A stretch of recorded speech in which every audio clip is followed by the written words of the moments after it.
Hello everyone, welcome back to my channel. তোমরা সবাই কেমন আছো? আশা করি তোমরা সবাই খুব ভালো আছো। তো আমরাও ভালো আছি। তোমাদের সবাইকে গুড মর্নিং। এখন বাজে সকাল 10টা আর আমার রান্না বান্না সব হয়ে গেছে। তো এখন ভাবছি একটা কাজ করবো, কেননা সোনু এই মুহূর্তে বাড়িতে নেই। সোনুকে যেহেতু টিউশনে ভর্তি করে দিয়েছি, তো একটা জিনিস খুব ভালো লাগছে যে সোনু না পড়তে যাওয়ার সময় কোনো কান্নাকাটি কোনো বায়না করে না।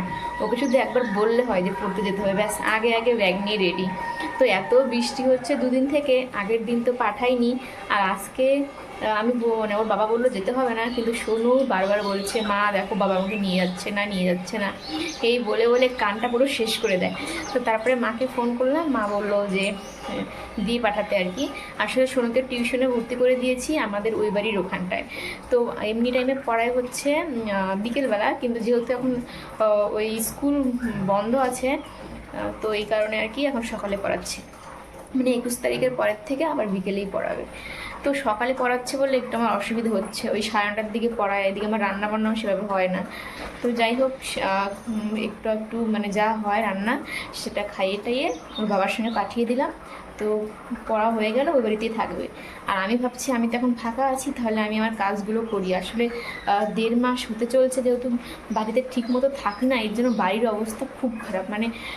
সব জায়গায় একদম মাকড়সা, তারপরে হচ্ছে পিঁপড়ে, কিন্তু বৃষ্টির দিনে পিঁপড়ে পুরো ঢিপ হয়ে থাকে। তো যেহেতু ঘর বাড়িতে আর কি পরিষ্কার ঠিকমতো হচ্ছে না, এর জন্য পিঁপড়েগুলো আরও বেশি বেশি করে পুরো জমে জমে আছে কিছু কিছু জায়গায়। আর এই যে বৃষ্টি হচ্ছে কদিন থেকে, জানি না বৃষ্টি কবে শেষ হবে। ওই ঘরেও কাজ আছে, যে ঘরে ঘুমাই আর কি, কিন্তু ওই ঘরের কাজ করতে গেলে না ওই সব কিছু ধোয়াধুয়ি করতে হবে, বিছানা চাদর ফাদর সব ধুতে হবে। আর আকাশের যে অবস্থা, এই টাইমে ধোয়া বাবা, নিজের পায়ে নিজে একটা কুড়োল মারা, এরকম একটা ব্যাপার। যা জামা কাপড় স্নান করি সেগুলোই শুকায় না, শুধু শুধু আরও জিনিস বাড়িয়ে কি হবে। তো ভাবলাম তাহলে আজকে রান্নাঘরটাই পরিষ্কার করি। এখানে পরিষ্কার করলে তো সেরকম ধোয়ার জিনিস নেই, থালা বাসন ধোয়া ধুই এগুলো তো কোনো ব্যাপার না, কিন্তু যেগুলো রোদ্রে শুকোতে হবে সেগুলো তো এখন করাই যাবে না। তো আমি রান্না করছিলাম আর ভাবছিলাম আজকে তাহলে আমি এই রান্নাঘরটা পরিষ্কার করবো, যেহেতু এখানে থাকি না ঠিক মতো। রান্নাঘরে মাঝে মধ্যে সোনুর বাবা রান্না করে, আর নিচেরটা পুরো তেল তেল হয়ে গেছে, পারানো যাচ্ছে না। তো চলো এখন আমি আমার কাজে লেগে পড়ি। সোনুর বাবাও খাওয়া দাওয়া করে চলে গেছে, ওই সোনুকে নিয়েই গেছে একবারে। আর আমিও সকালে রুটি খেয়েছি আম দিয়ে, তো এখন আর সেরকম খিদে নেই। একদম সমস্ত কাজ শেষ করব, তারপরে খাওয়া দাওয়া করে ওই বাড়িতে যাবো। তো চলো এখন আমি কাজগুলো করতে থাকি একটু, আর তোমরা দেখতে থাকো। তো দেখো, এই আমার রান্নাঘরের অবস্থা খুবই খারাপ, পুরোই এলোমেলো। আসলে এখানে ঠিকভাবে থাকা হয় না বলে ঘরটা আর গোছানো হচ্ছে না। তো এখানে তো 2 দিন হলো আছি, আর মনে হচ্ছে এখানে কয়েকদিন আমি থাকবো, কারণ বাড়িতে এখন সেরকম আমার দরকার নেই, দিদা মাসি আছে। যখন কেউ থাকবে না তখন আবার যাব। তো এই সুযোগে আমি ঘরটা একটু ভাবলাম গুছিয়ে নিই। আর সোনুকে নিয়ে না করাও যায় না এই বৃষ্টির মধ্যে। তো আর রান্নাঘর পরিষ্কার করতে একটু টাইমটা বেশি লাগে, কত কৌটো ফৌটো, আর এই দেখো কত পিঁপড়ে না হয়েছে ঘরে। তো ওই বাড়িতে এখন দিদা আর মাসি আছে বলে আমি একটু নিশ্চিন্তভাবে সোনুকে ওখানে পাঠিয়েছি আর কি। যদিও একদম ওই বাড়িতে পাঠাইনি, পড়তে পাঠিয়েছি। তো তারপরে ওখানে গিয়ে থাকবে, আর মা তো সেভাবে সোনুকে এতক্ষণ দেখে রাখতে পারে না। মাসি আর দিদার জন্য একটু ভরসা আর কি। তো প্রথমে যে কাজটা করেছিলাম আমি, সেটা হচ্ছে যেগুলো আর কি রান্না বান্না করেছি সেগুলো সব ওই ঘরে নিয়ে যাচ্ছি, কারণ এখানে পরিষ্কার করব, নোংরা টোংরা পড়তে পারে।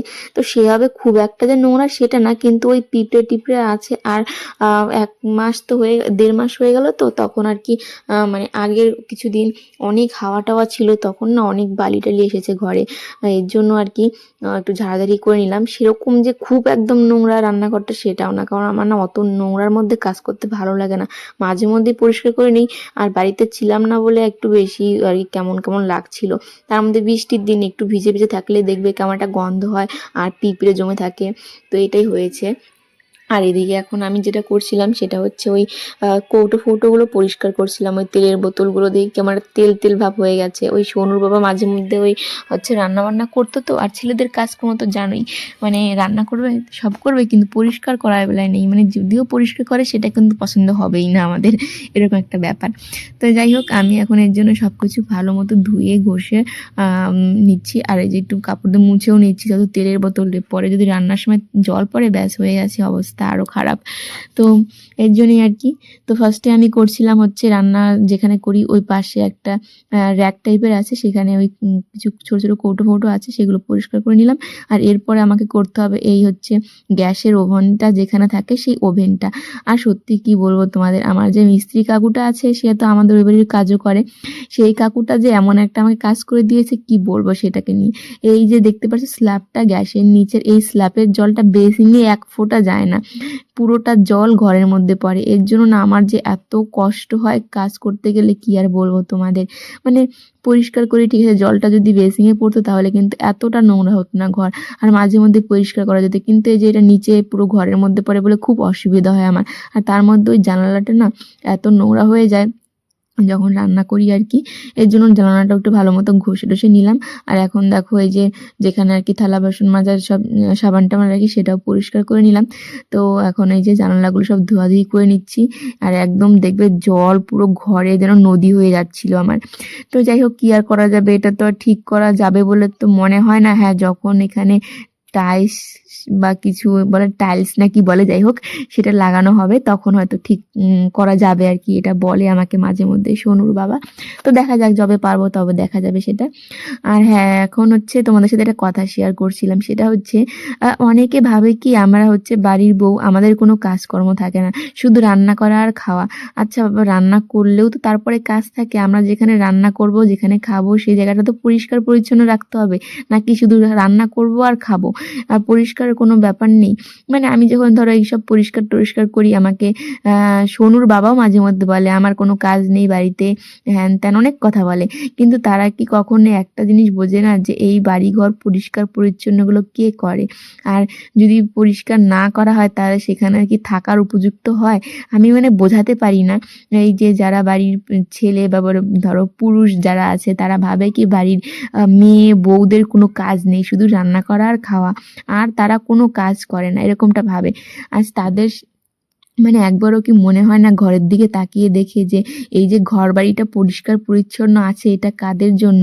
বাড়ির মেয়ে বউদের জন্যই তো। এই জিনিসটা না কোনো দিনই বাড়ির ছেলেরা বোঝে না। তো যাই হোক, কি আর করা যাবে, মানে কপাল খারাপ মেয়ে হয়ে জন্মানোটা।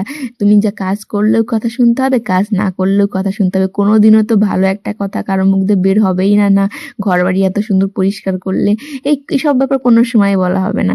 শুধু আমরা করিটা কি, এইটাই আর কি, সব কাজ যেন ছেলেরাই করে। বাইরে যেহেতু খাটাখাটনি করে এই জন্য সব কাজ ছেলেরা করে, মেয়েরা কোনো কাজ করে না।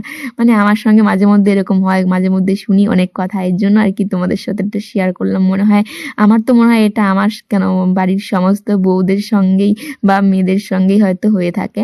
তো দেখো আমার কিন্তু কাজ অনেকটা হয়ে গেছে তোমাদের সাথে কথা বলতে বলতে। আর এর আগে কিন্তু কেমন একটা বালি বালি ভাব ছিল, বললাম না হাওয়া ছিল তখন প্রচণ্ড, ওই 1 মাস আগে। তো সেই বালিগুলো পুরো জমেছিল। আর এদিকে আমি হচ্ছে রান্নাঘরে সব জিনিসপত্র নিয়ে এলাম, মানে হাঁড়ি কড়াই যা ছিল। আর ঘর পুরো ভেজা, যেহেতু রোদ্রু নেই, জানি না এই ঘরটা আজকে শুকাবে কিনা ভগবানই জানে। তো এদিকে সবজি রাখার ঝুড়িটাও ভালো মতো পরিষ্কার করে মুছামুছি করে নিলাম। আর দেখো বাইরে কিন্তু বারান্দাতে পুরো জামা কাপড়ের ঢিপ, একটাও শুকায়নি। আর এই দেখো ঘরে কত জল। সোনুর বাবা যখন বাড়িতে আসবে খেতে বসবে, পুরো আমার উপর রেগে যাবে। কি করব, শুকোতে একটু টাইম লাগবেই, বৃষ্টির দিন, তাই না বলো? তো দেখো এখন বাজে দুপুর 1টা, আর আমার সমস্ত কাজকর্ম শেষ, খাওয়া দাওয়া শেষ। আর এখন আমি যেটা করছিলাম সেটা হচ্ছে ভিডিওটাকে এডিট করছিলাম। কারণ আর সোনুর ওখানটায় গেলে আর এগুলো করতে পারবো না, এর জন্য।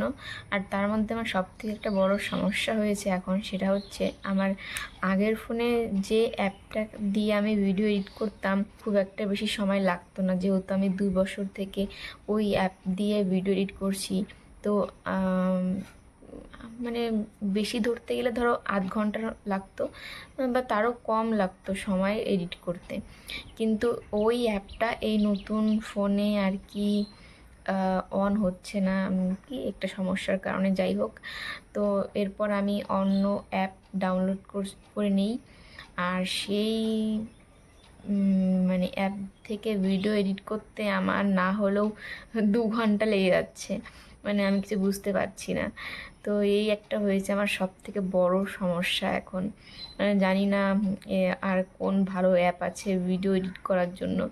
তো মানে ভীষণ একটা প্রবলেমে পড়ে গেছি এটা নিয়ে। তো যাই হোক, দেখা যাক এই অ্যাপ থেকে ভিডিও এডিট করতে মানে করতে করতে অবশ্য শিখে যাব। মানে নতুন জিনিসে তো একটু অসুবিধে হবেই, তাই না? যেমন আমার এই ফোনটাতেও হয়েছে অসুবিধে ভিডিও করতে, তো সেরকমই এই নতুন অ্যাপটাতেও একই। তো দুটো মিলিয়ে আমার এত গন্ডগোল হচ্ছে যে ভিডিও এডিট করতে আমার না হলেও 1 ঘন্টা তো নিচেই ধরে নাও, 1.5 ঘন্টা 2 ঘন্টা লেগে যাচ্ছে একটা ভিডিও এডিট করতে। তো যাই হোক, এর জন্য এখন ওখানে যাচ্ছি না ওই বাড়িতে, ভিডিওটা একদম এখান থেকে এডিট করব, তারপরে ওই বাড়িতে যাব। তো চলো, আজকের এই ব্লগটা আর বড় করছি না, এইটুকুনি থাকছে। যদি তোমাদের ভালো লাগে তাহলে লাইক করে দিও, আর তোমরা যারা যারা এখনও চ্যানেলটি সাবস্ক্রাইব করোনি তারা কিন্তু সাবস্ক্রাইব করে আমার পাশে থেকো। আর যারা হচ্ছে ফেসবুক পেজ থেকে ভিডিও দেখছো তারা কিন্তু পেজটা ফলো করে দিও। তোমরা সবাই ভালো থেকো, সুস্থ থেকো, টাটা।